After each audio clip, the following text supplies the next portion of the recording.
नमस्कार, देवभूमि चैनल में आपका स्वागत है। आज की वीडियो में हम बात करेंगे बहुत ही महत्वपूर्ण व्रत और अनुष्ठान हरितालिका तीज के बारे में। हरितालिका तीज कब है, व्रत किस प्रकार से किया जाना चाहिए, व्रत क्यों किया जाता है, इसकी संपूर्ण पूजा विधि क्या है, किन गलतियों को करने से बचना चाहिए और क्या अंतर है हरितालिका तीज और श्रावण मास में मनाई जाने वाली तीज में। आइए बात करते हैं हरितालिका तीज की। हरतालिका जो है वो दो शब्दों से मिलकर बना है, दो अलग अलग शब्द हैं। एक का नाम है हरत और दूसरा है तालिका। हरत का अर्थ है अपहरण या अपहरण करना और तालिका का अर्थ है एक महिला मित्र। बात कुछ इस प्रकार से है कि माता पार्वती बाल्यकाल से ही भगवान शिव को चाहती थी, उनकी पूजा और आराधना करती थी। भगवान विष्णु देवी पार्वती के दृढ़ संकल्प को देखकर प्रभावित हो गए। उन्होंने नारद मुनि को पार्वती के पिता के पास विवाह का प्रस्ताव देने के लिए भेज दिया। यह प्रस्ताव जब नारद जी द्वारा पार्वती जी के पिताजी को पहुंचा और पिताजी ने जब पार्वती को कहा तो पार्वती जी ने कहा कि मैं तो भगवान शंकर को ही वर के रूप में मान चुकी हूँ। अब क्योंकि भगवान विष्णु को मना करना किसी के लिए भी संभव नहीं था। जब ये बात पार्वती जी ने अपनी सखी से कही तो सखी ने उनको एक रास्ता बताया और एक प्रकार से पार्वती का हरण कर लिया गया और कहा गया कि पार्वती को हर लिया गया है। पार्वती को जंगल में छुपा दिया उन्होंने जाके, जहाँ पर उन्होंने भगवान शंकर की आराधना की और माता पार्वती की आराधना से प्रसन्न होकर भगवान शंकर ने उन्हें पत्नी के रूप में स्वीकार करने का वचन दिया। इसीलिए इस तीज को हरितालिका तीज के रूप में मनाते हैं, क्योंकि इस दिन एक सखी के द्वारा पार्वती का हरण हुआ था। बात करते हैं कि हरितालिका तीज क्यों मनाई जाती है, कैसे मनाई जानी चाहिए और इसकी जो पूजा विधि है वो क्या है। हरितालिका तीज पर लड़कियां और महिलाएं 24 घंटे का व्रत रखती हैं। ऐसा देखा गया है कि व्रत रखने वाले श्रद्धालु इस पूरे त्यौहार के दौरान पानी या अनाज का सेवन भी नहीं करते हैं। जिस प्रकार से निर्जला का व्रत किया जाता है उसी प्रकार से हरितालिका तीज का व्रत किया जाता है। इसका जो व्रत है वो कुंवारी कन्याएं भी करती हैं और शादीशुदा महिलाएं भी करती हैं। महिलाएं भाद्रपद मास के शुक्ल पक्ष की तृतीया तिथि को भोर में अपना व्रत शुरू करती हैं। जिस प्रकार से जो सामान्य श्रावण की जो तीज है वो श्रावण मास के शुक्ल पक्ष की तृतीया को आती है, ये जो हरितालिका तीज है ये भादों अर्थात भाद्रपद मास की शुक्ल पक्ष की तृतीया तिथि को मनाई जाती है। उस दिन सुबह से ही जो है प्रातः काल से ही इसका व्रत आरंभ कर दिया जाता है और व्रत चलता है अगले दिन चतुर्थी तक, और चतुर्थी को प्रातः काल भोर में इसे समाप्त किया जाता है, पूर्ण किया जाता है। व्रत शुरू होते ही महिलाओं को एक व्रत लेना पड़ता है जिसे जीवन भर निभाना होता है। ये प्रण करना होता है कि अब आप इसको जीवन भर निभाएंगे। व्रत के प्रति सचेत रहना चाहिए और लिए गए व्रत का पालन करना चाहिए, अर्थात जो नियम आपने लिया है उसका पालन आपको अवश्य ही करना चाहिए। व्रत के दौरान 16 श्रृंगार एक महत्वपूर्ण तत्व है। आपको 16 श्रृंगार करने चाहिए। सिंदूर, मंगलसूत्र, बिंदी, बिछुआ, चूड़ियाँ आदि विवाहित महिलाओं के लिए बहुत ही आवश्यक है।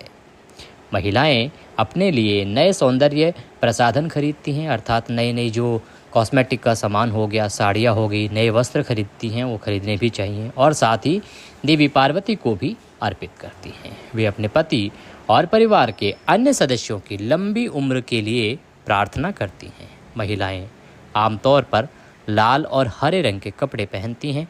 काले और नीले रंग से इस दिन आपको बचना चाहिए, परहेज करना चाहिए।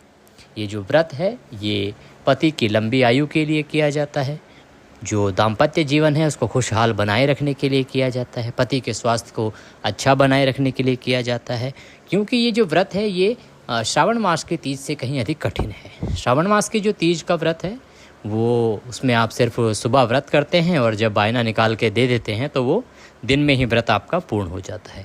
परंतु हरितालिका जो तीज है उसका व्रत पूरे 24 घंटे का होता है और उतना ही कठिन है, लगभग उतना ही कठोर है जितना कि निर्जला एकादशी का व्रत है। अब बात कर लेते हैं कि हरितालिका तीज की पूजा कैसे करते हैं, पूजा विधि क्या है, उसको चरण दर चरण हम आपको समझा देते हैं किस प्रकार से आपको पूजा करनी चाहिए, फिर बताएंगे कि हरितालिका तीज है कब। देखिए, इस दिन जो भी लड़कियां हैं या महिलाएं हैं दोनों को ही सुबह जल्दी अर्थात कोशिश करें ब्रह्म मुहूर्त में, अन्यथा सूर्योदय से पहले अवश्य ही उठ जाना चाहिए।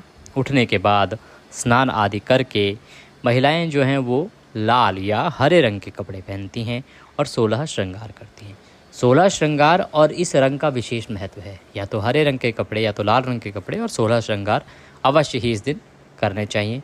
करने के बाद हरतालिका व्रत और पूजा शुरू करने से पहले व्रत का संकल्प लेना चाहिए। संकल्प लेने के लिए क्या करेंगे कि आप एक स्थान पर बैठ जाएंगे जहाँ पे आप पूजा कर रहे हैं। सीधे हाथ में जल लेंगे, 3 बार बोलेंगे ओम विष्णु ओम विष्णु ओम विष्णु। अपना नाम, अपना गोत्र, जिस स्थान पर बैठकर आप संकल्प कर रहे हैं उस स्थान का मकान नंबर, शहर का नाम, क्षेत्र का नाम, भाद्रपद मासे शुक्ल पक्षे तृतीयायाम पुण्यतिथियों अमुक वासरे जो भी वार है वह बोलिए। हे माता पार्वती, हे माँ गौरा, हे भगवान शंकर, आज के दिन हम आपकी पूजा और व्रत करने का संकल्प करते हैं। इसे आप स्वीकार करें और हमें आशीर्वाद प्रदान करें कि हमारे पति और हमारा दाम्पत्य जीवन लंबा रहे, सुखमय रहे और सभी सुखी और दीर्घायु रहें। इस प्रकार से संकल्प माता पार्वती और भगवान शिव के चरणों में छोड़ दीजिए। इसके बाद माता पार्वती और भगवान शिव साथ में गणेश जी को रौले कुमकुम आदि का तिलक लगाइए, अक्षत लगाइए, फूलों की माला पहनाइए, पुष्प अर्पित कीजिए, घी का दिया जलाइए, वस्त्र के रूप में एक मौली का टुकड़ा तोड़कर अर्पित कीजिए। तीनों की पूजा करेंगे। पूजा करने के बाद आप हरितालिका तीज की जो कथा है उसको सुनेंगे। कथा सुनना अति आवश्यक है। अगर आपके पास कथा है तो आप पढ़ें, नहीं है तो आप हमारे चैनल पर भी कथा सुन सकते हैं। प्रत्येक व्रत त्यौहार की कथा आपके देवभूमि चैनल पर सुनाई जाती है। वीडियो समय से पहले अपलोड किए जाते हैं। चैनल पर नए हैं तो चैनल को सब्सक्राइब कर लें। चैनल को सब्सक्राइब कर लें और बेल आइकन को दबा दें। आपको फ़ायदा ये होगा कि इस चैनल पर सभी जानकारी ज्योतिष शास्त्र और पंचांग पर आधारित दी जाती है, क्योंकि ये ज्योतिष संस्थान का अपना चैनल है। इसमें कोई जानकारी कॉपी पेस्ट करके नहीं दी जाती है। दूसरा, इसको सब्सक्राइब करने का फ़ायदा ये होगा कि इस पर सभी व्रत और त्योहारों की जानकारी समय से पहले वीडियो अपलोड द्वारा प्रदान कर दी जाती है। तो आपको कहीं भी किसी भी व्रत त्यौहार की जानकारी के लिए और कहीं जाने की आवश्यकता ही नहीं पड़ेगी। आपके इसी चैनल से आपको सारी जानकारी समय से पहले मिलती रहेगी। इसीलिए चैनल को सब्सक्राइब कर लें और बेल आइकन को अवश्य ही दबा दें। कथा सुनना ना भूलें। हरितालिका तीज की कथा सुनेंगे। कथा सुन के माता पार्वती और भगवान शंकर की आरती करेंगे। आरती करने के बाद माता पार्वती को श्रृंगार की जो वस्तुएं हैं उनको अवश्य अर्पित करेंगे। 16 श्रृंगार जो होते हैं, श्रृंगार की सामग्री है, वो माता पार्वती को अर्पित करनी चाहिए। दिन के समय में भगवान के चरणों में मन को लगाते हुए व्यतीत करें। शुद्धता का ध्यान रखें और मन कर्म वचन से आपको यह व्रत करना होता है। मन में किसी प्रकार का वैर भाव, द्वेष भाव आदि नहीं आना चाहिए। इस प्रकार से दिन को व्यतीत करते हुए रात्रि को हो सके तो जागरण करना चाहिए, कीर्तन करना चाहिए और अगले दिन प्रातः काल उठ के स्नान आदि करके सूर्य को जल दें। और सूर्य को जल देने के बाद भगवान शंकर और माता पार्वती तथा गणेश जी की पुनः पूजा करें। पूजा करके आरती करने के बाद फिर उनको भोग लगाएं और भोग लगा के अपने व्रत को पूर्ण करना चाहिए। इस प्रकार से आप अपना व्रत करें। दान में किसी ब्राह्मणी को आप श्रृंगार की वस्तुएं, कपड़े आदि दान अवश्य करें और दान करने के बाद ही आपका जो व्रत है वो पूर्ण माना जाता है। अब बात आती है कि हरितालिका जो तीज है इसका व्रत किया कब जाएगा। देखिए, हरितालिका तीज का व्रत किया जाता है भाद्रपद मास के शुक्ल पक्ष की तृतीया तिथि को। तो भादों के महीने की शुक्ल पक्ष की जो तृतीया तिथि है वो 5 सितंबर को दोपहर को 12:21 पर शुरू होगी। 6 सितंबर को दोपहर को 3:01 पर ये समाप्त होगी। क्योंकि हरितालिका तीज का जो विधान है वो प्रातःकाल सूर्योदय के अनुसार है, इसीलिए जो व्रत है वो किया जाएगा 6 सितंबर को। 6 सितंबर को आप हरितालिका तीज का व्रत करेंगे। व्रत करने के साथ ही पूजा जो आप करते हैं उसका शुभ मुहूर्त रहेगा सुबह 6:02 से और 8:33 तक। ये पूजा के लिए शुभ समय है। कुल अवधि रहेगी 2 घंटे 30 मिनट की। इसमें आप पूजा करें, विधि विधान से करें।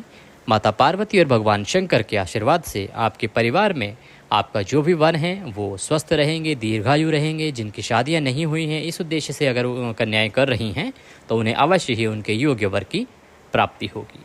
इसी कामना के साथ अभी लेते हैं आपसे विदा। वीडियो अच्छा लगे तो उसे लाइक अवश्य करें। हमारी टीम बहुत प्रयत्न करती है, बहुत मेहनत करती है आप तक सही जानकारी पहुंचाने के लिए। आपके द्वारा किया जाने वाला एक लाइक या एक कमेंट हमारे प्रोत्साहन के लिए बहुत आवश्यक होता है। इसीलिए कृपया एक लाइक और एक कमेंट ओम नमः शिवाय के रूप में अवश्य करें। अभी के लिए इतना ही। कल फिर होगी आपसे भेंट एक नए वीडियो के साथ। तब तक के लिए ओम नमः शिवाय।